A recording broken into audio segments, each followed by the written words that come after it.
Question 12 number है कि कह रहे 10 प्रश्न वाले एक कक्षा टेस्ट में प्रत्येक सही उत्तर के लिए कितना नंबर मिल रहा है? 5 नंबर मिल रहा है। ठीक है, अंक दिए जाते हैं और प्रत्येक गलत उत्तर के लिए -2 नंबर अंक दिए जाते हैं। तो एवं प्रत्यय नहीं किए गए प्रश्न के लिए शून्य दिया जाता है।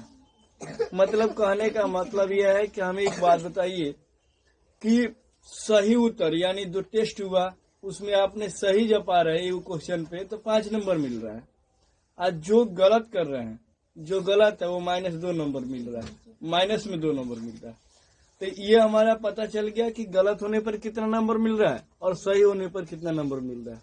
ठीक है, लेकिन अब 12 नंबर का पहला नंबर क्वेश्चन कह रहा है कि मोहन 4 प्रश्न का सही उत्तर और 6 प्रश्न का गलत उत्तर देता है।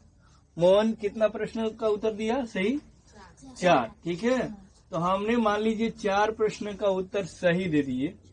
ठीक है, और 6 जो प्रश्न है वो गलत आंसर दे दिए, माने गलत उत्तर दे दिए। तो ये -2 है, मतलब मिल रहा है इसमें -2 मिल रहा है। सही के लिए कितना मिल रहा है? 5 नंबर मिल रहा है ना। तो हमें इस बात को ध्यान में रखना है कि उसके द्वारा प्राप्त अंक कितने होंगे। प्रश्न में ये कहा गया कि मोहन के द्वारा 4 प्रश्न सही बना और 6 प्रश्न गलत बना। तो आप बताइए कि उनको नंबर कितना मिला टोटल? नंबर कितना मिला टोटल? तो हम लोग को अभी एक बात चीज बताए हैं कि हम लोग को इतना पता होना चाहिए कि मोहन जो प्रश्न बनाया सही तो वो कितना बनाया? 4। गलत कितना बताया? 6। ठीक है, लेकिन एक बात हमको वो भी ध्यान होना चाहिए जो भूलना नहीं चाहिए। पता है क्या चीज? कि सही नंबर के लिए कितना, सही प्रश्न के लिए कितना नंबर मिल रहा है और गलत प्रश्न के लिए कितना नंबर मिल रहा है, ये बात हमको ध्यान में होना चाहिए। तो अब बताइए कि हम क्या करेंगे? गुणा करेंगे तभी तो पता चलेगा ना। तो आप बताएंगे, यहाँ पर हम डायरेक्ट गुणा कर देते हैं कि 4 से 5 में गुणा करेंगे। मालूम होना चाहिए कि 4 से जब 5 में गुणा तो कितना आएगा? 20।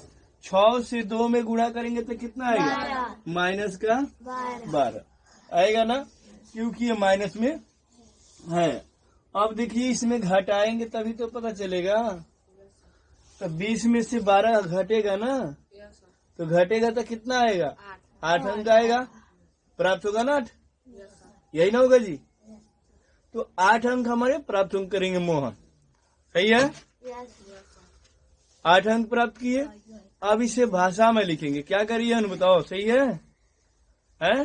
तुम्हारा ध्यान है ना, हम तुमसे पूछेंगे क्यों बनाकर चेक कराए हो। ठीक है, लेकिन बाकी रहा आंसर आया कहाँ से? समझे? पहले हर चीज पता करने के पहले उससे बढ़िया से सॉल्व लीजिए, समझ लीजिए, तब देखिए अच्छा लगेगा पढ़ने में भी, काम करने में। डायरेक्ट बनाओगे कोई पूछेगा क्या कहिएगा।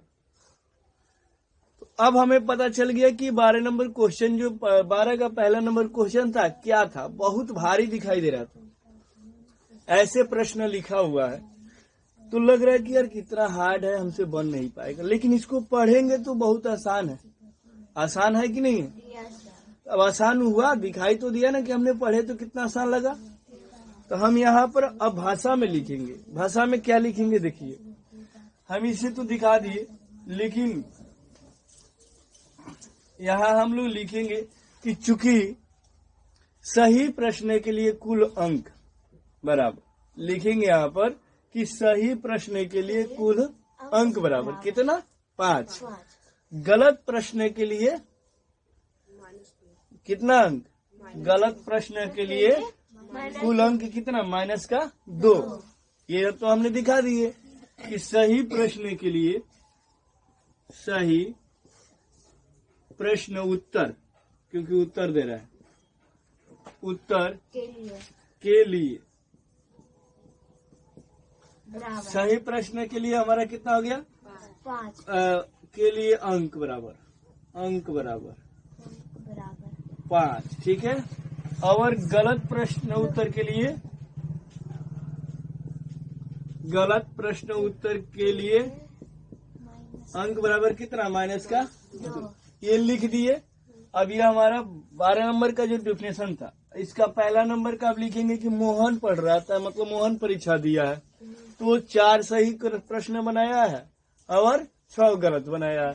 तो लिखेंगे मोहन के द्वारा प्रश्न सही प्रश्न की संख्या बराबर, सही प्रश्न की संख्या बराबर, यानी सही प्रश्न कितना संख्या बनाया, कई गो, तो 4 गो संख्या बनाया है, मतलब 4 प्रश्न बनाया है, सही बनाया। तो यहाँ दिखेंगे, तो यहाँ पर दिखाएंगे और उसके बाद से फिर यहाँ लिखेंगे कि मोहन के द्वारा गलत प्रश्न की संख्या बराबर, मतलब गलत प्रश्न के उत्तर की संख्या बराबर लिखेंगे। मोहन के द्वारा गलत प्रश्न के उत्तर की संख्या बराबर, तो कितना हो जाएगा, 6 हो जाएगा। और तब नीचे गुणा कर देंगे, जिस तरह गुणा करके लाए थे उसी तरह आंसर हो गया।